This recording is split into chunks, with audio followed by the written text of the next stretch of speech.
Hello everyone, ये है English series का लेसन नंबर 5 जिसमें हम पंक्चुएशन मार्क टॉपिक कवर करने वाले हैं। पंक्चुएशन मार्क्स जो हैं वो क्या होते हैं? जब भी आप कोई सेंटेंस लिखते हो उसमें आपने देखा होगा आप एंड में फुल स्टॉप लगाते हो, क्वेश्चन है तो क्वेश्चन मार्क लगाते हो, एक्सक्लेमेशन मार्क लगाते हो, कॉमा लगाते हो, ऐसे बहुत सारे होते हैं। तो ये मार्क्स जो हैं, ये सिम्बल्स जो हैं, ये क्या रिप्रेजेंट करते हैं और कब कब यूज़ करने चाहिए वो देखते हैं। तो सबसे पहला मार्क है हमारे पास क्वेश्चन मार्क। सबसे इजी है, इसको हिंदी में प्रश्नवाचक चिन्ह भी कहते हैं। ठीक है, ये एक सिंबल है, चिन्ह मतलब सिंबल। तो क्वेश्चन मार्क कब यूज़ होता है? जब भी आप किसी से कोई सवाल पूछ रहे हो, WH फैमिली के कोई भी सेंटेंस बोल रहे हो, WH फैमिली होता है कि what, where, when, how, who, whom, इस तरह से शुरू होते हुए आप कोई भी सेंटेंस शुरू कर रहे हो तो वो एक सवाल होगा, तो उसके एंड में आप क्वेश्चन मार्क लगाओगे।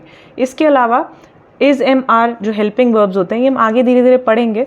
तो अगर वो जो सेंटेंस है वो एक क्वेश्चन है, एक सवाल है, तो आप एंड में क्वेश्चन मार्क का यूज़ करोगे। ठीक है, इसी तरह अगला जो ये टाइप है वो है एक्सक्लेमेशन मार्क। एक्सक्लेमेशन मार्क को हिंदी में कहते हैं विस्मय आदि बोधक चिन्ह। ठीक है, ये क्या है? ये एक डंडा और नीचे एक डॉट, एक्सक्लेमेशन मार्क। नाम से ही आपको पता चल रहा है एक्सक्लेमेशन यानी कि यहाँ पे कुछ एक्सप्रेस कर रहे हैं, अपनी फीलिंग्स एक्सप्रेस कर रहे हैं, राइट। तो ये ऐसे वर्ड्स के आगे लगाया जाता है जिससे हम अपनी फीलिंग्स को, अपने इमोशंस को एक्सप्रेस करते हैं। जैसे मैंने बोला वाओ, मुझे कोई चीज़ बहुत अच्छी लगी, मैंने बोला वाओ। तो जब भी आप उसको लिखोगे, बोलते टाइम नहीं बोलना है कि वाओ एक्सक्लेमेशन मार्क, ऐसे नहीं। वाओ लिखते time we have to put a exclamation mark. इसी तरह किसी से मैं पूछ रही हूँ रियली, तो ये वर्ड जो है एक सॉर्ट ऑफ एक्सप्रेशन है, मैं अपनी इमोशन या एक्सप्रेशन दे रही हूँ, तो रियली और एक्सक्लेमेशन मार्क। इसी तरह व्हाट एन आइडिया, क्या आइडिया है, राइट, तो exclamation mark. How dare he, ये मेरा इमोशन है कि मुझे उस पर गुस्सा आ रहा है और मैं बोल रही हूँ क्या उसकी हिम्मत कैसे हुई, हाउ डेयर ही, तो हाउ डेयर ही, उसके बाद एक्सक्लेमेशन मार्क, राइट। आगे बढ़ते हैं, फुल स्टॉप तीसरा है, बहुत ही ईजी है। फुल स्टॉप कब लगाते हैं?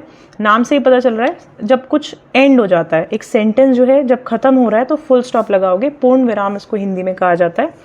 एग्जाम्पल के तौर पे देख लो, ही इज़ वर्किंग हार्ड, तो वो बहुत मेहनत कर रहा है, एंड हो गया, सेंटेंस खत्म हो गया, फुल स्टॉप लगा दिया। They are playing badminton, sentence end हो गया, फुल स्टॉप लगा दिया। इसके अलावा ये जो फुल स्टॉप है, जो डॉट है, ये और भी जगह यूज़ होता है एब्रीवेशंस में। एब्रीवेशन का मतलब होता है जब हम कोई भी टर्म को उसके इनिशियल सिर्फ लेटर से, मतलब शुरू के पहले लेटर से डिनोट करते हैं।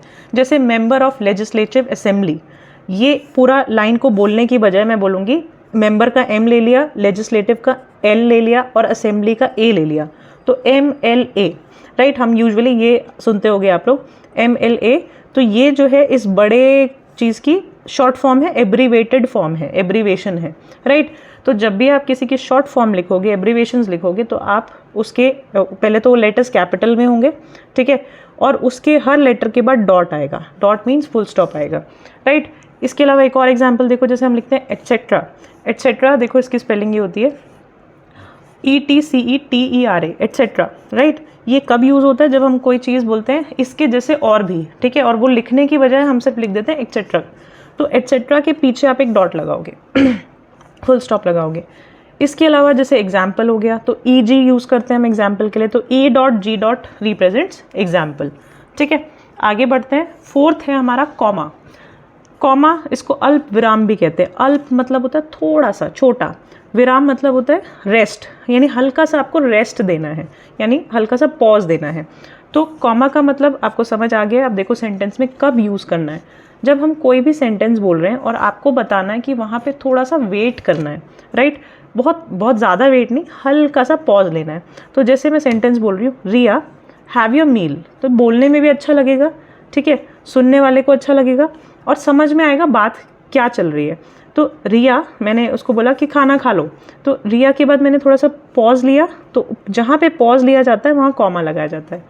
इसके बाद आता है shopkeeper has many varieties such as pen, pencil, rubber etcetera. Shopkeeper के पास बहुत सारी वेराइटी है, जैसे कि सच एज, जैसे कि पेन। उसके बाद देखो मैं अलग अलग चीज़ें बता रही हूँ, तो मैं हर दोनों वर्ड्स के बीच में कॉमा लगाऊंगी। क्यों? क्योंकि मुझे यहाँ पे पॉज लेना है। अगर मैं सोचूं इसको ऐसे बोलूँ, shopkeeper has many varieties such as pen, pencil, rubber etcetera, ये बहुत ऑड साउंड कर रहा है। सुनने में इतना इम्प्रेसिव नहीं है। अगर आप अच्छी इंग्लिश बोलना चाहते हो तो कॉमास वगैरह का ध्यान रखो, थोड़ा सा प्रेजेंटेबल लगता है, ठीक है। नेक्स्ट सेंटेंस देखते हैं, if he comes I will not come. अगर वो आता है तो मैं नहीं आऊँगी, ठीक है।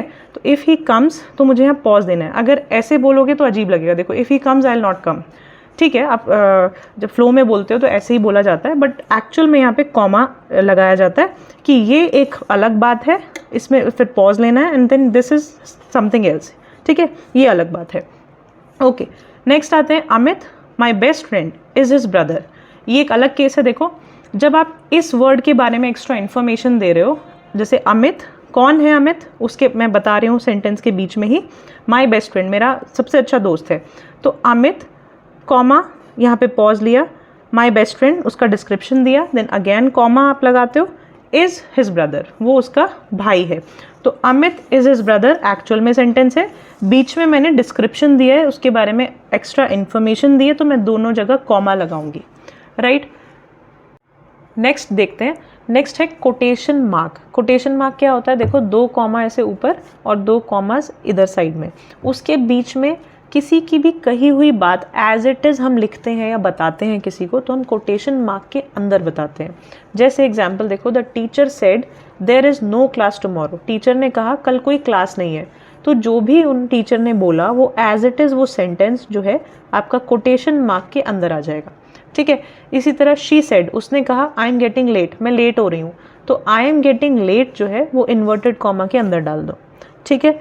आगे बढ़ते हैं, नेक्स्ट है कोलन। कोलन क्या होता है, 2 डॉट्स। बहुत ध्यान से समझना ये कैसे यूज़ करते हैं। जब भी हम किसी चीज़ की लिस्ट बताते हैं, लिस्ट मतलब कि बहुत सारे आइटम्स हैं उनको एक साथ बताना है, तो हम लिस्ट को शुरू करने से पहले कोलन लगाते हैं। जैसे आई मेट मैनी पीपल, मैं बहुत लोगों से मिला, आप कोलन लगाओगे और फिर अपनी लिस्ट देना शुरू करोगे कॉमास के साथ, रिया, अमित, मीरा, जो भी है, ठीक है। इसी तरह next, I bought many things, मैं बहुत सारी चीज़ें लाया, कोलन, उसके बाद शुगर, राइस, जो भी चीज़ें, मतलब लिस्ट दे रहे हो आप, उससे पहले कोलन का यूज़ करोगे। आगे बढ़ते हैं, सेमी कोलन। सेमी कोलन का मतलब क्या होता है, कैसे यूज़ करोगे इसको बहुत ध्यान से समझना। मैंने यहाँ 2 सेंटेंस लिखे हैं, जिसमें से पहला सेंटेंस जो है वो इनकरेक्ट है, यानी गलत है, और जो दूसरा सेंटेंस है वो करेक्ट है। C for correct, I for incorrect. क्या है ये सेंटेंस और क्यों गलती है, देखो ध्यान से। Meeting was held on, meeting हुई थी कब, 25 अक्टूबर 2008, 21 मई 2009 एंड 20 जनवरी 2010। 3 बार मीटिंग हुई है। अब पहले सेंटेंस को अगर मैं पढ़ रही हूँ तो देखो ध्यान से, मीटिंग वॉज हेल्ड ऑन 25 अक्टूबर, फिर अक्टूबर के बाद कॉमा लगाया 2008 लिखने के लिए, तो ये एक डेट है, आपको पता है, लेकिन एक्चुअल में क्या हो रहा है, यहाँ पे ये कॉमा फिर ये कॉमा, इससे क्या लग रहा है, एक मीटिंग हुई है 25 अक्टूबर को, एक मीटिंग हुई है 2008 को, फिर एक मीटिंग हुई है 21 मई को, एक मीटिंग हुई है 2009 को, एंड फिर एक मीटिंग हुई है 20 जनवरी को, फिर कॉमा है, फिर एक मीटिंग हुई है 2010 को। क्योंकि हमने बहुत सारे 1 2 3 4 कॉमा लगा दिए, तो ऐसा लग रहा है 6 मीटिंग्स हुई हैं, जबकि ये सही नहीं है।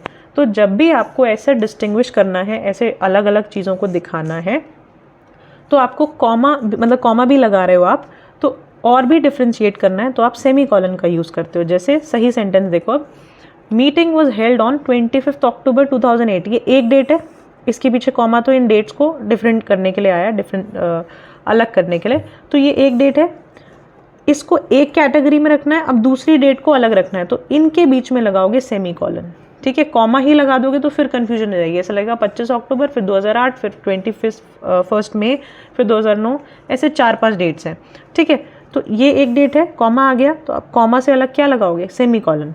फिर ऐसे ही ये 21 मई 2009 पूरा एक डेट है, तो उसके बाद यहाँ तो एंड आ गया क्योंकि लास्ट डेट थी, तो ये सेमी कॉलन का यूज़ है, ठीक है। आगे बढ़ते हैं, नेक्स्ट आता है आपके पास अपोस्ट्रॉफी। एपोस्ट्रॉफी जो है वो एक ऐसा कॉमा होता है, ऊपर की तरफ लगाया जाता है सेंटेंस में। ये क्यों लगाया जाता है, इसके 2 रीज़न हैं। एक रीज़न ये कि आपको किसी का रिलेशन दिखाना है, किसी के साथ रिश्ता दिखाना है, जैसे ये मेरा पेन है, ये उसकी बुक है, इस तरह से, उसका मतलब ये उसके हैं या उसकी, तो ऐसे रिलेशन दिखाने के लिए आपको अपोस्ट्रॉफी यूज़ करना है। जैसे मैंने एग्जांपल दिया, रोहित्स पेन, तो रोहित का पेन है, तो अपोस्ट्रॉफी ये रहा, एक कॉमा ऊपर छोटा सा, उसके बाद लिखते हो एस, ठीक है। रियाज ड्रेस, वो रिया की ड्रेस है तो रियाज ड्रेस, ये कॉमा, ये रहा एपोस्ट्रॉफी और एस। नेक्स्ट यूज़ क्या है एपोस्ट्रॉफी का, जब हमें दो वर्ड्स को एक बनाना होता है। बहुत सारे वर्ड्स ऐसे हैं जब दोनों कंबाइन होते हैं तो एपोस्ट्रॉफी यूज़ करके आप उनको एक साथ लिख सकते हो। जैसे do not, I have, you are, is not, ये दो वर्ड जब एक साथ आते हैं तो हम क्या करते हैं, जैसे डू नॉट आया एक साथ तो उसको डोंट बोल सकते हैं।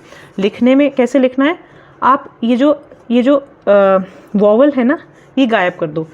इसके रूल्स हैं वो मैं आगे वीडियोस में बताऊंगी। तो डू प्लस नॉट जब साथ में लिखोगे तो ये वॉवल बीच में जो था ना, यहाँ पे ओ था, उसकी जगह एपोस्ट्रॉफी ले लेता है, राइट। इसी तरह आई हैव, तो आई और ये कॉमा, फिर हैव का साउंड लिख दो सिर्फ वी, ठीक है। यू आर, तो यू आर को एक साथ लिखना है तो यू, ए जो था यहाँ पे वॉल, उसकी जगह पे एपोस्ट्रॉफी ने ले लिया और आर ई एस ऐसे लिख दो।